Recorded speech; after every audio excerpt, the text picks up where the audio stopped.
amigo, minha amiga, como é que vocês estão? Sejam bem-vindos ao último episódio do estudo do livro O que é o Espiritismo? Chegou no final, que coisa mais gostosa desse mundo! Primeiro eu já quero agradecer a sua companhia desses 47 episódios, estarmos juntos, mas te dizer que esse foi só um resumo do que é o Espiritismo, tá? E te instigar a estudar as outras obras fundamentais, que aqui no canal a gente tem também estes estudos. Cada um está num nível, não é? Mas eu te convido a começar aí a próxima playlist. Se você nunca estudou o Espiritismo, comece com o Livro dos Espíritos. Eu tenho certeza que você vai adorar. Maravilha? Hoje nós vamos, para comemorar essa finalização, ler uma nota explicativa da editora sobre este trabalho, e eu acho muito interessante poder citar. Então vamos lá. Allan Kardec, na Revista Espírita de 1868, diz assim: hoje creem em sua fé é inabalável, porque assentada na evidência e na demonstração, e porque satisfaz a razão. Tal é a fé dos espíritas, e a prova de sua força é que se esforçam por se tornarem melhores, domarem suas inclinações más e porem em prática as máximas do Cristo, olhando todos os homens como irmãos, sem exceção de raças, de castas, nem de seitas, perdoando os seus inimigos, retribuindo o mal com o bem, a exemplo do divino modelo.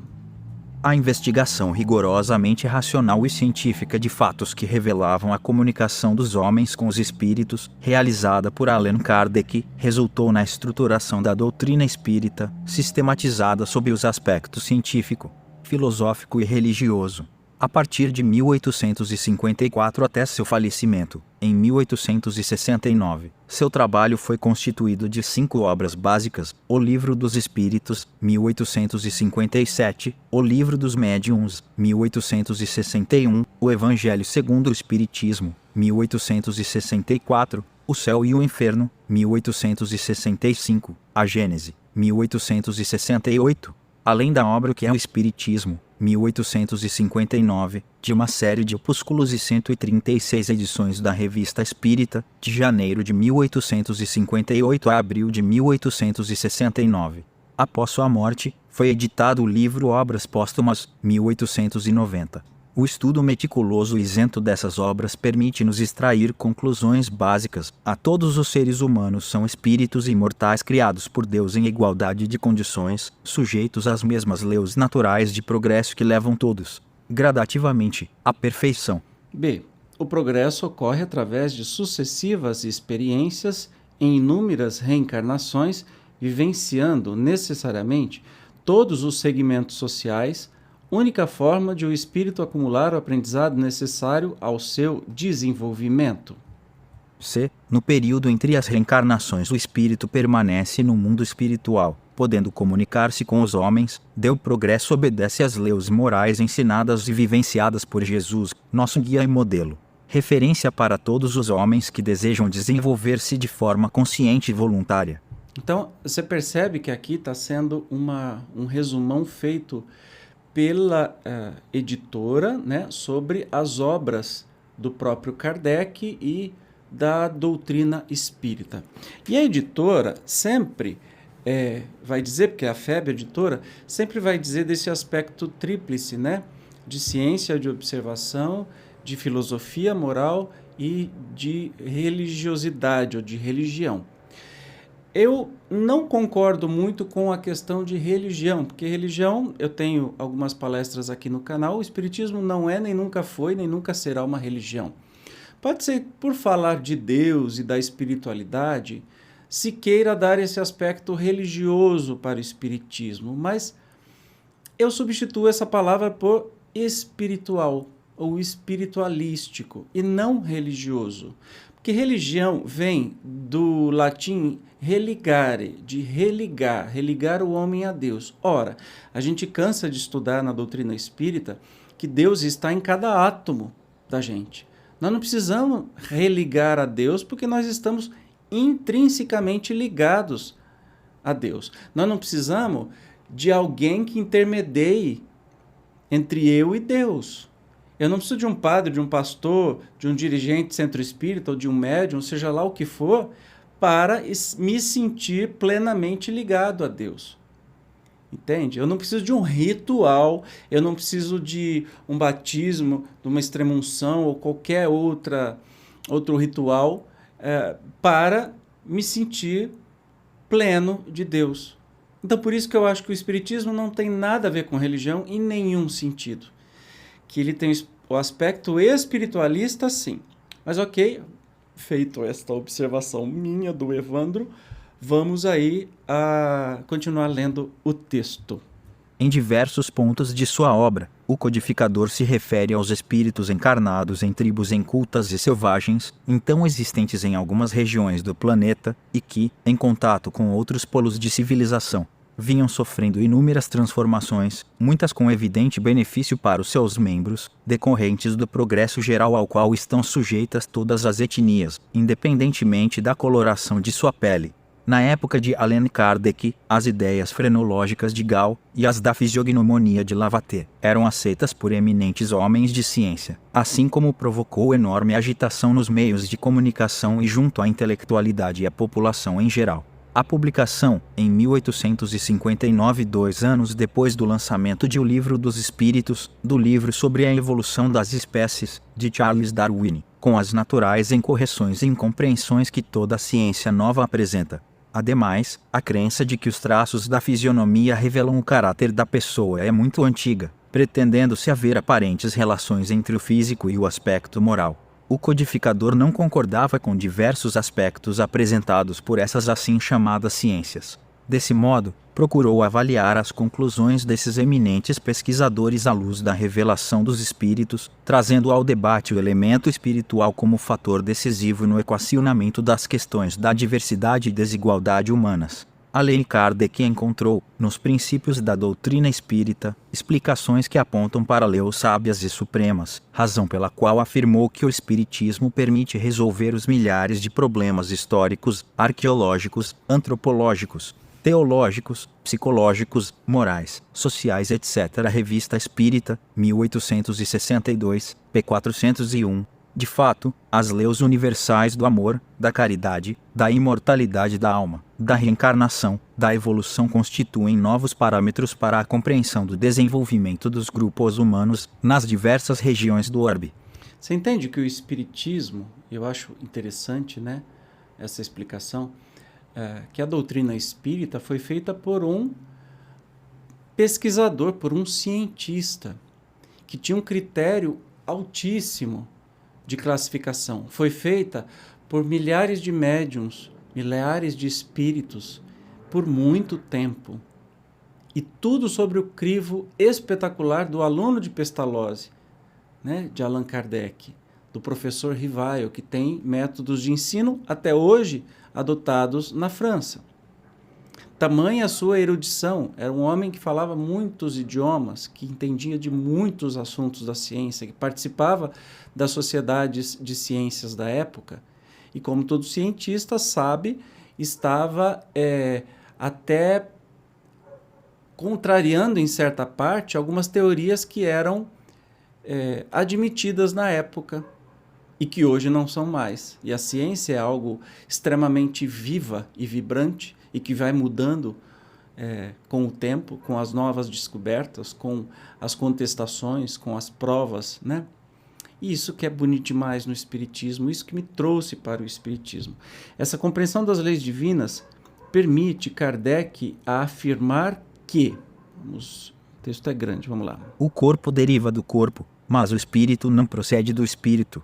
Entre os descendentes das raças apenas há consanguinidade o Livro dos Espíritos, item 207, p. 176, o Espiritismo, restituindo ao espírito seu verdadeiro papel na criação, constatando a superioridade da inteligência sobre a matéria, faz com que desapareçam, naturalmente, todas as distinções estabelecidas entre os homens, conforme as vantagens corporais e mundanas, sobre as quais só o orgulho fundou as castas e os estúpidos preconceitos de cor. Revista Espírita, 1861, p. 432. Os privilégios de raças têm sua origem na abstração que os homens geralmente fazem do princípio espiritual, para considerar apenas o ser material exterior, da força ou da fraqueza constitucional de uns, de uma diferença de cor em outros, do nascimento na opulência ou na miséria, da filiação consanguínea nobre ou plebeia, concluíram por uma superioridade ou uma inferioridade natural. Foi sobre este dado que estabeleceram suas leis sociais e os privilégios de raças. Deste ponto de vista circunscrito, são consequentes consigo mesmos, porquanto, não considerando senão a vida material, certas classes parecem pertencer, e realmente pertencem, a raças diferentes. Mas se tomar seu ponto de vista do ser espiritual, do ser essencial e progressivo, numa palavra, do espírito, persistente e sobrevivente a tudo, cujo corpo não passa de um invólucro temporário, variando, como a roupa, de forma e de cor, se, além disso, do estudo dos seres espirituais ressalta a prova de que esses seres são de natureza e de origem idênticas, que seu destino é o mesmo, que todos partem do mesmo ponto e tendem para o mesmo objetivo, que a vida corporal não passa de um incidente, uma das fases de vida do espírito, necessária ao seu adiantamento intelectual e moral, que em vista desse avanço o espírito pode sucessivamente revestir envoltórios diversos, nascer em posições diferentes, chega-se à consequência capital da igualdade de natureza e, a partir daí, a igualdade dos direitos sociais de todas as criaturas humanas e a abolição dos privilégios de raças. Eis o que ensina o Espiritismo. Vós que negais a existência do espírito para considerar apenas o homem corporal, a perpetuidade do ser inteligente para só encarar a vida presente, repudiais o único princípio sobre o qual é fundada, com razão, a igualdade de direitos que reclamais para vós mesmos e para os vossos semelhantes. Revista Espírita, 1867, p. 231.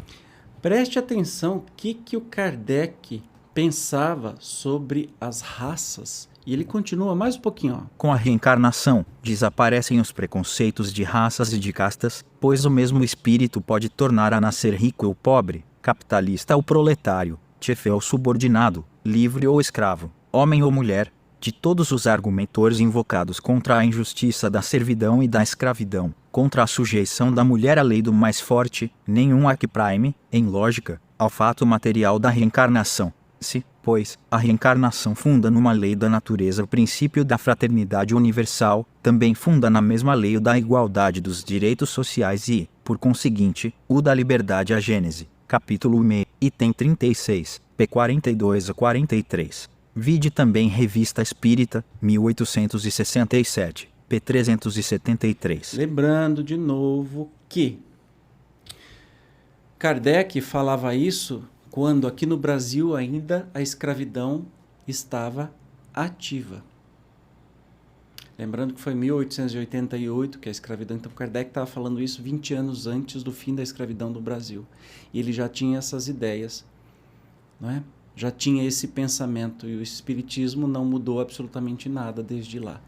Ideia de igualdade, parece um discurso de hoje, né? Quando a gente comemora aí no dia 20 de novembro, o dia da consciência negra, o dia de Zumbi dos Palmares, parece um discurso feito hoje.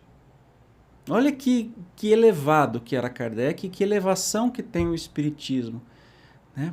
Tanto tempo atrás e com essa visão encantadora.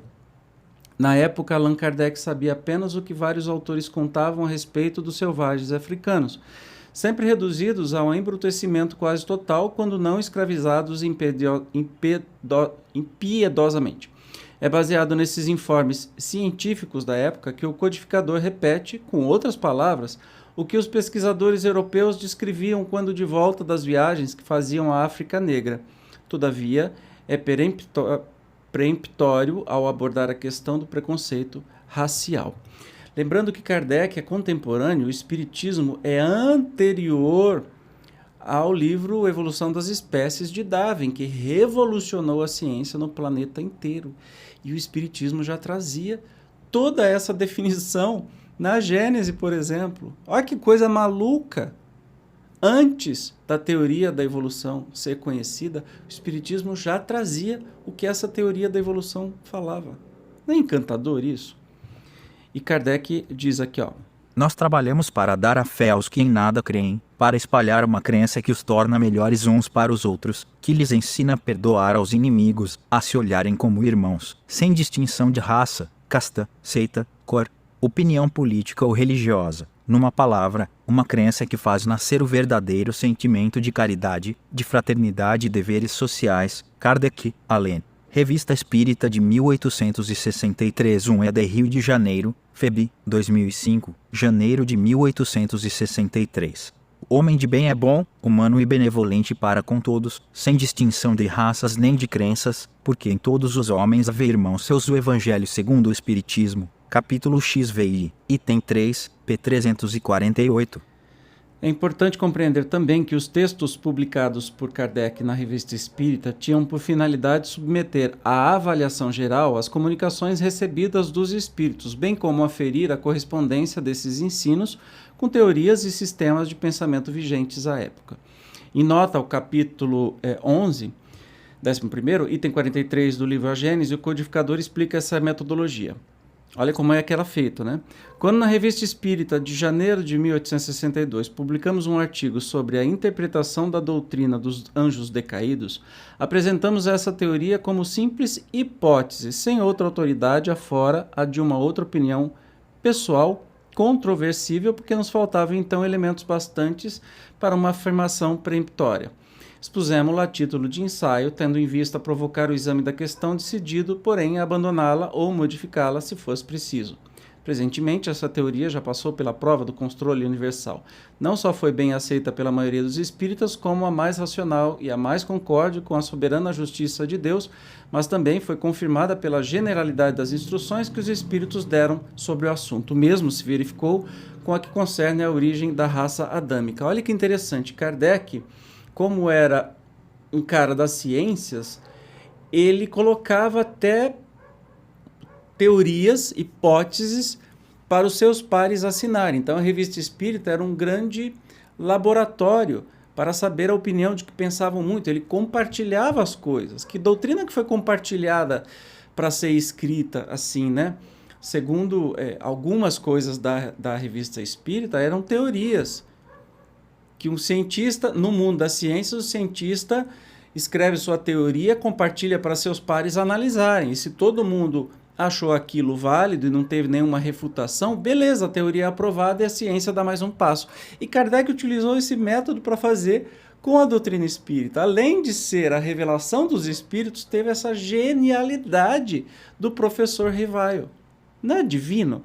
Por fim, urge reconhecer que o escopo principal da doutrina espírita reside no aperfeiçoamento moral do ser humano, motivo pelo qual as indagações e perquisições científicas ou filosóficas ocupam posição secundária, conquanto importantes, haja vista seu caráter provisório decorrente do progresso e do aperfeiçoamento geral. Nesse sentido, é justa a advertência do codificador. É verdade que esta e outras questões se afastam do ponto de vista moral, que é a meta essencial do espiritismo. Eis porque seria um equívoco fazê-las objeto de preocupações constantes. Sabemos, aliás, no que respeita ao princípio das coisas, que os espíritos, por não saberem tudo, só dizem o que sabem ou o que pensam saber. Mas como há pessoas que poderiam tirar da divergência desses sistemas uma indução contra a unidade do espiritismo, precisamente porque são formulados pelos espíritos, é útil poder comparar as razões pró e contra, no interesse da própria doutrina, e apoiar no assentimento da maioria o julgamento que se pode fazer do valor de certas comunicações.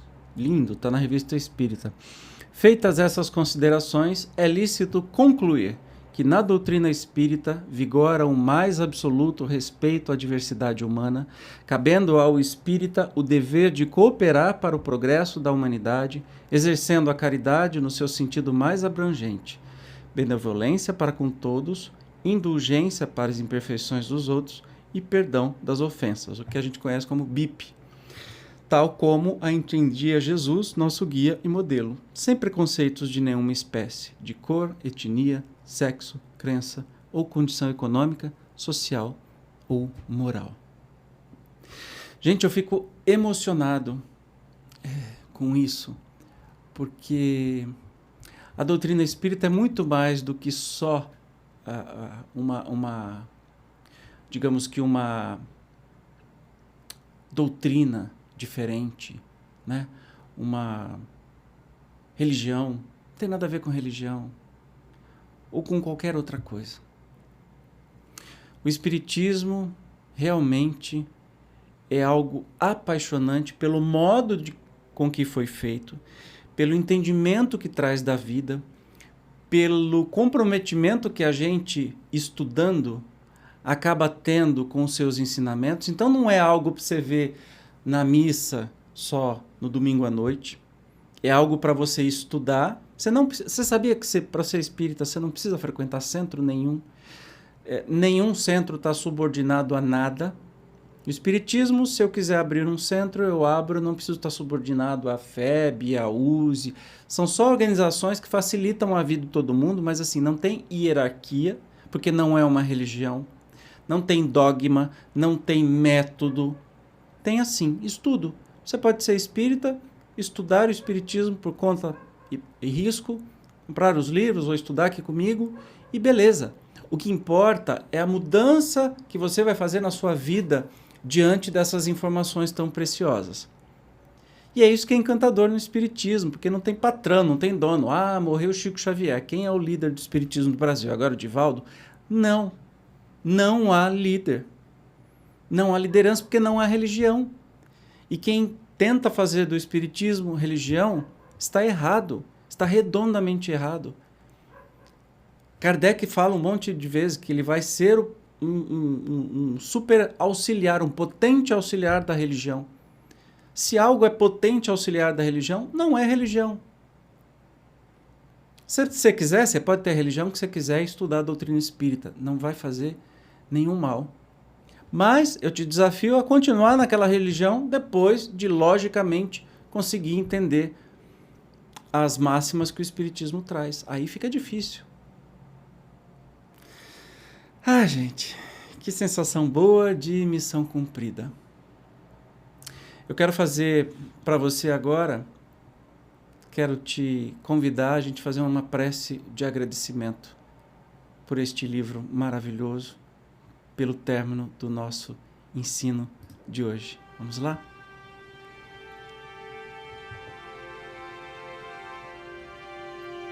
Mestre amado, Jesus querido, muito, muito obrigado por, ao final de 47 encontros, 47 episódios, nós conseguimos concluir o estudo de uma das pérolas da doutrina espírita, que esse livro tão bem escrito, tão claro, deixado por Kardec e pelos espíritos seus enviados e trabalhadores para o bem da humanidade.